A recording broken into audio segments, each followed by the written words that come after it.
Good evening and welcome to this special edition of Cronkite News on Arizona PBS. I'm Andrew Curlin.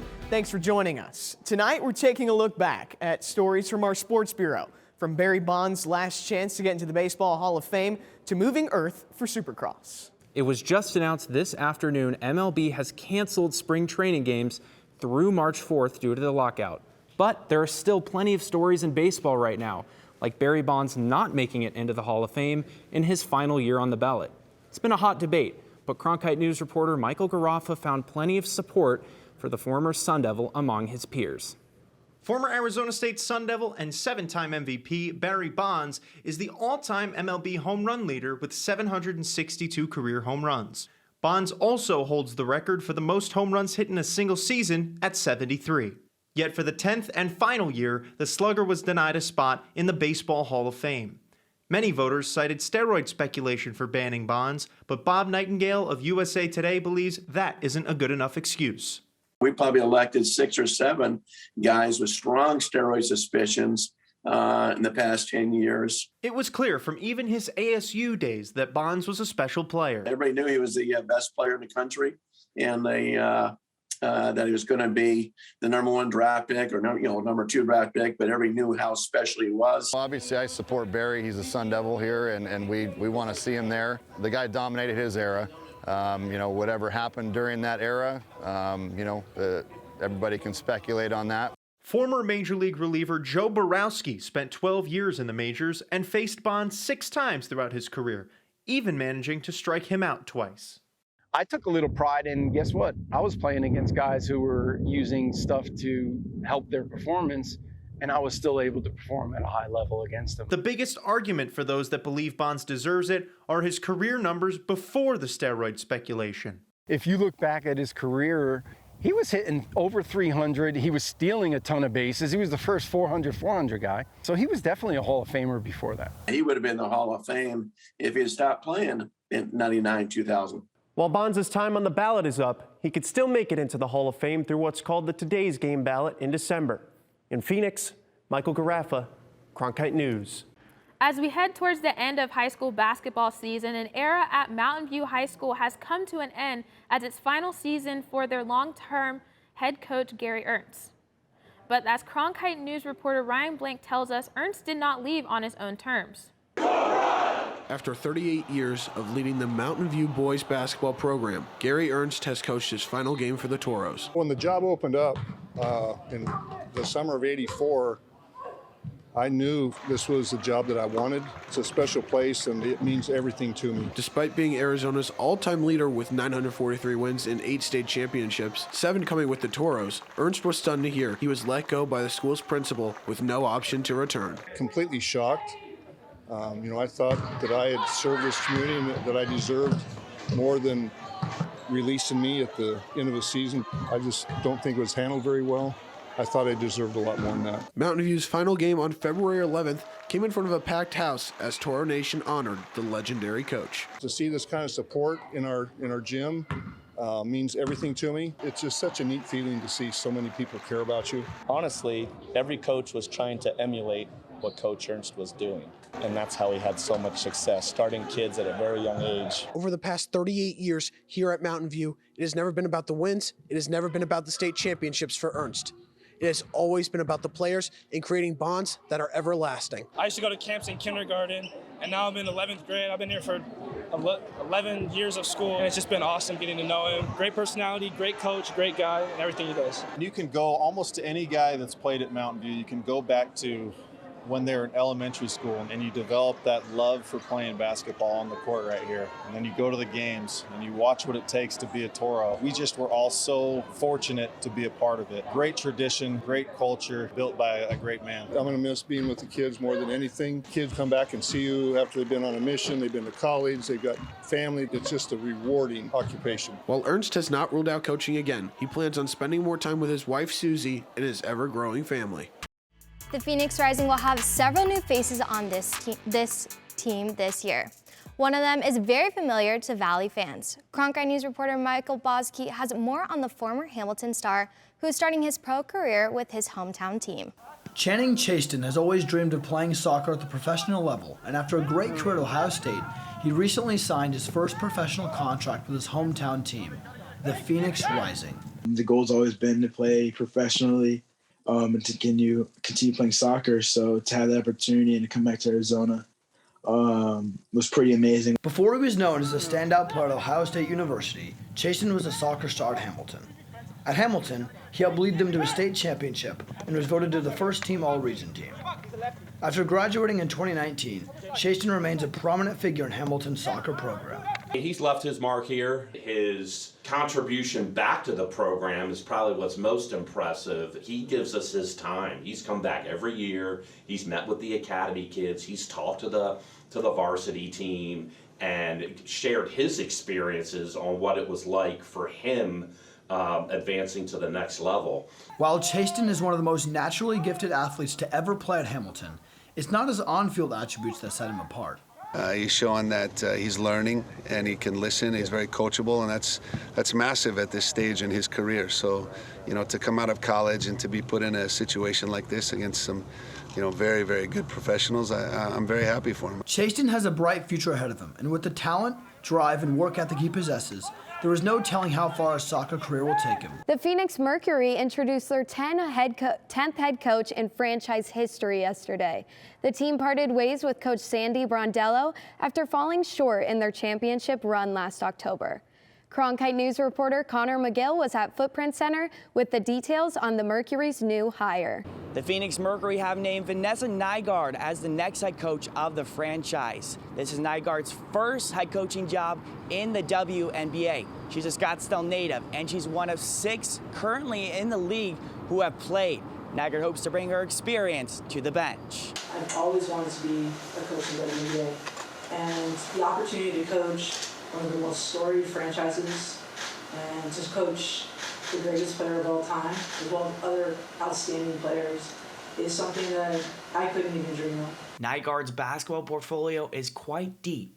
As a player at Stanford, her team only lost 14 games and made 3 Final Four appearances.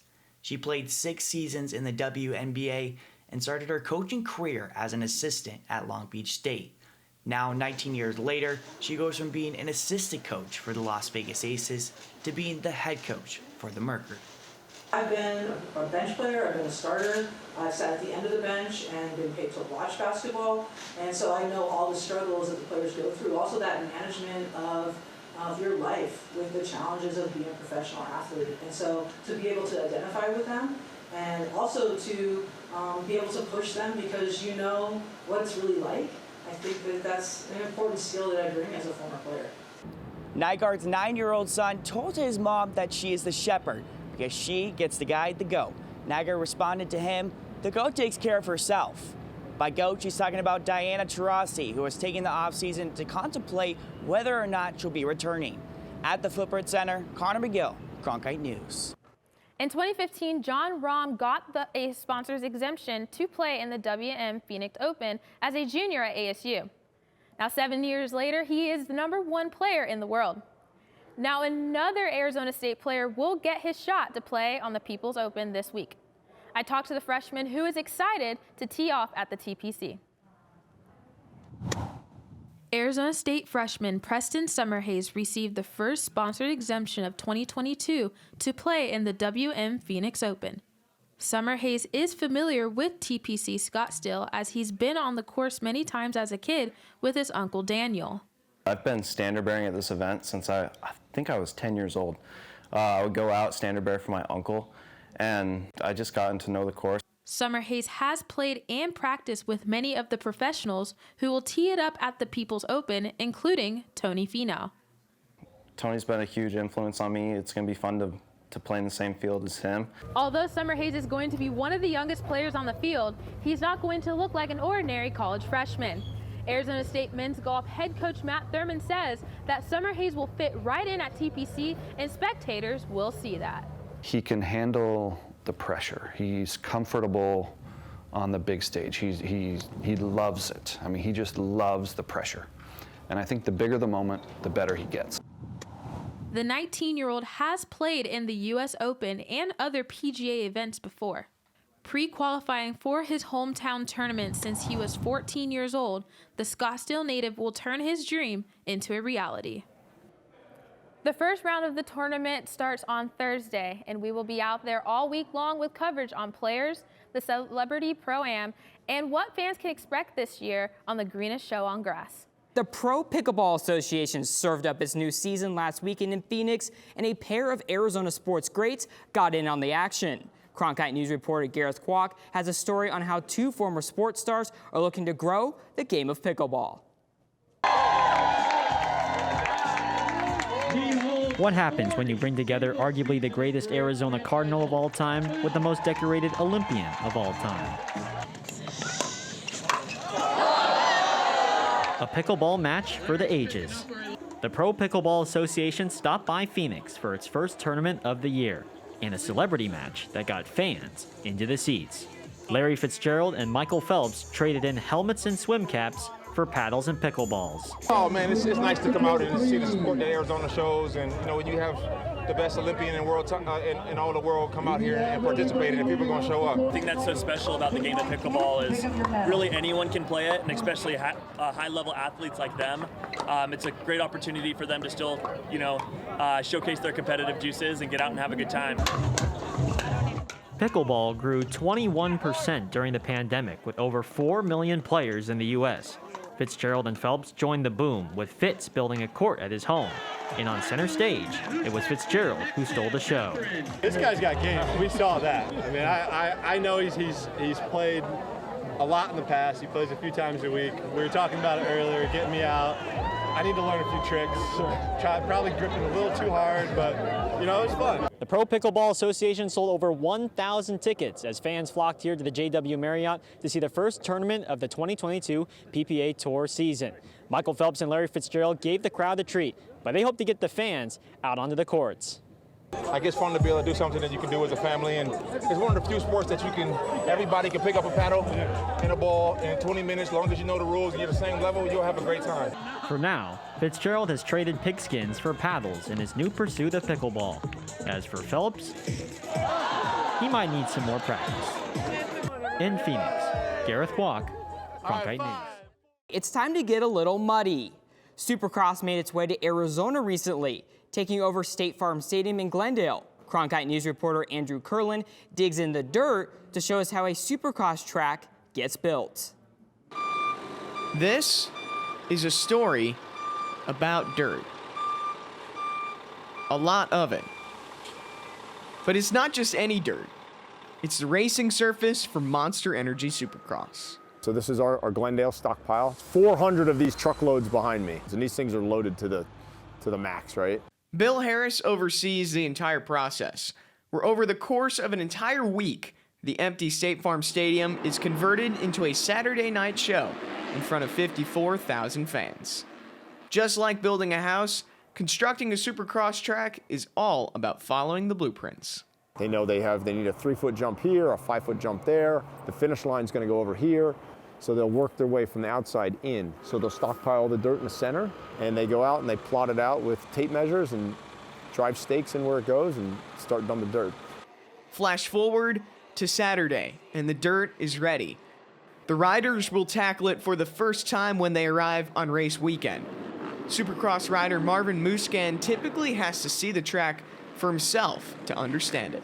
We do have track maps, on the website that we can check it out and have an idea.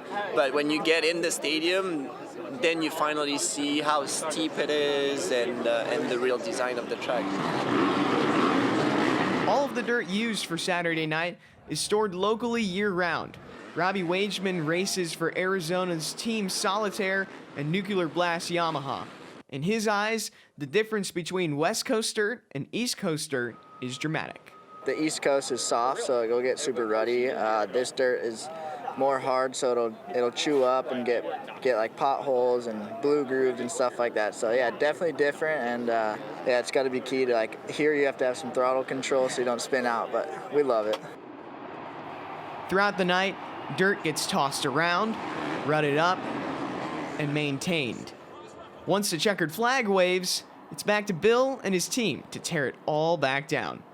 The process gets repeated 17 times in an 18-week span, routine for Bill and his team. It's a story about dirt, and it takes a lot of it to put on a show. In Glendale, Andrew Kurland, Cronkite News.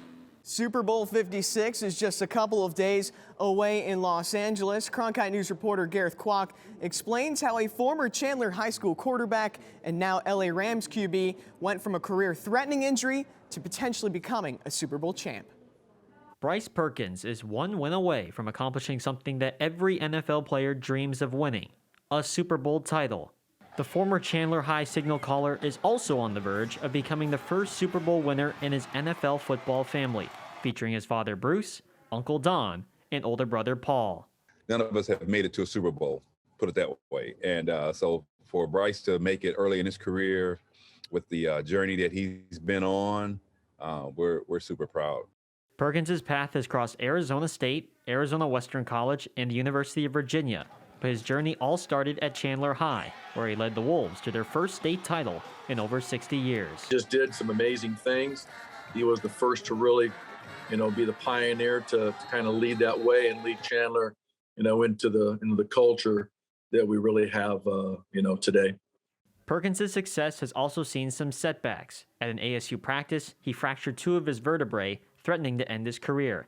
Doctors recommended surgery, but Perkins chose to let it heal on its own, a decision that paid off for the QB. We went through that process of 6 months, going through the rehab and going back out to LA, flying back and forth every month to get check-ins. And then his will and determination to get healthy and to believe in himself that he's going to play football one day. Now in his second season with the NFC champion Los Angeles Rams, Perkins, at just 25 years old, is headed to the game's biggest stage. For him to experience it, like my dad was saying, that, in his second year in the NFL, some guys go their whole career without going to the Super Bowl, and he's able to go so early. So it's really going to be a blessing and really going to be a teaching lesson for him later on. 3 colleges and a severe neck injury later, Perkins is primed to represent his home state this weekend. Anytime you get to watch former players, live out their dreams, whether it be in college or whether it be in, in the NFL, it's just exciting to watch and all pulling form, and it's just a neat experience, and it's a neat experience for us too. An experience that could become super on Sunday. In Phoenix, Gareth Kwok, Cronkite News. ASU softball wrapped up the Kajikawa Classic over the weekend, winning 3 of the 5 matchups, including an upset victory over number 20 Duke. The tournament is one of the most prestigious in the country and is named after a member of the ASU Hall of Fame. Cronkite News reporter Hayden Weber tells the story of the man they called Mr. Sun Devil. The Kajikawa Classic is a staple of college softball, which is held at Farrington Stadium at the beginning of every season. Arizona State welcomes teams from all over the country to play in the tournament, which honors a man who gave everything to his institution. Bill Kajikawa is the definition of an ASU lifer. Coached so many sports. He was an advocate in the community, somebody that, bled Sun Devil, maroon and gold. And so for us, it's just kind of an honor to be able to kind of continue that tradition. Kajikawa joined the football program as an assistant after his playing career ended in 1937 and remained with the team well into the 70s. He also served as head coach of the baseball and basketball teams from 1946 to 1957, making him the lone Japanese-American head coach in collegiate sports at the time. Even after his coaching days, his presence in the athletic department could still be felt. He just had a great sense about him, and people just loved him. And that's why he's in our Hall of Fame. That's why we've got the football practice fields named after him. While Coach Kajikawa is remembered as an icon within Sun Devil athletics, one of his crowning achievements was being part of a very special military unit during World War II. He became part of that unit, which is called the 442nd. The 442nd Regimental Team is the most decorated regiment in the Army history. After serving alongside a historic unit in Europe, Kajikawa returned home to coach his beloved Sun Devils. In Phoenix, Hayden Weber, Cronkite News. The Phoenix Suns take on the Los Angeles Clippers tonight at Footprint Center. They currently hold the best record in the NBA. Part of their success could be attributed to the trust that the head coach, Monty Williams, has in his players, especially in the conversation he has with veteran point guard Chris Paul. He'll come to me with something, I'm like, run with it, that kind of thing. Because I always feel like when players come to you with something, they've thought through it. I'm like, go ahead, take ownership of it. And I just tell them to do it, that kind of thing. So conversations are really cool, but there's a lot that we talk about. The NASCAR Cup Series made its way to Phoenix Raceway to wrap up testing on their new next-gen race car. I went out to see the final changes drivers and teams are making, asking, is it ready for an on-track debut? Blink, and you'll miss it. From far away, you can hear it, and with your own eyes, you'll have to see it. NASCAR was in town putting the final touches on their new next-gen race car. And the biggest question everyone has, is it ready? Yeah, for sure, it's ready. I mean, I don't know if the teams and drivers are ready, just because this car's so new and we're working through a lot of systems. But, from the standpoint of the car being ready, yeah, it's been great. Arizona native Michael McDowell was among the 28 drivers at the next-gen test. The defending Daytona 500 winner believes this next-gen car will allow for more parity throughout the season. With this next-gen car, I hope that we have more chances to win races than just Daytona and Talladega. I feel like it'll level the playing field and give us more opportunities. With fans in attendance to catch a sneak peek of the new car, the changes are leaving people with mixed opinions. Some fans like change simply because others don't. It's different, and then it makes a lot of NASCAR fans mad, and I think that's funny. A lot of NASCAR fans get kind of jaded about it because they're stuck in their ways, but I think it's totally essential. Yeah. I think change is necessary. The last time fans filed the stands at Phoenix Raceway, they witnessed Kyle Larson capture his first career championship. Larson knows all too well how to get around the mile tri-oval and has taken this test to learn how the car compares to his championship-winning ride.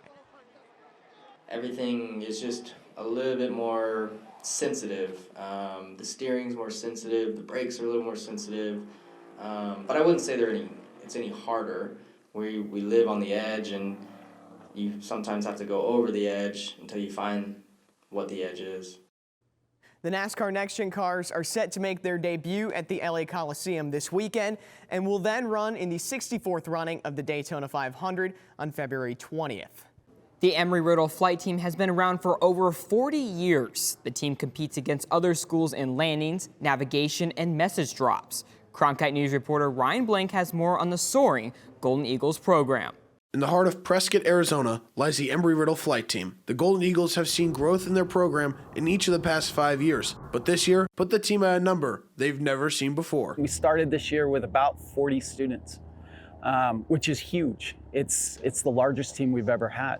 One of the big draws for a lot of students is after a year on the team, you get free flying. And for a lot of people, that's huge. Embry-Riddle Prescott, as well as our campus in Daytona Beach, are the highest level of certification possible in the aviation training industry. We attract a lot of students by what we offer in terms of a quality of a program. The Golden Eagles attract students from all over the country who have a passion for flying. With their reputation, more students want to be a part of the program. The biggest thing that brought me to Embry-Riddle was knowing that it was the best. I didn't realize exactly where it was going to take me, but I did know that wherever it was taking me was going to be the best in that industry. Like Alabama in college football and Duke in basketball, Embry-Riddle showcases dominance.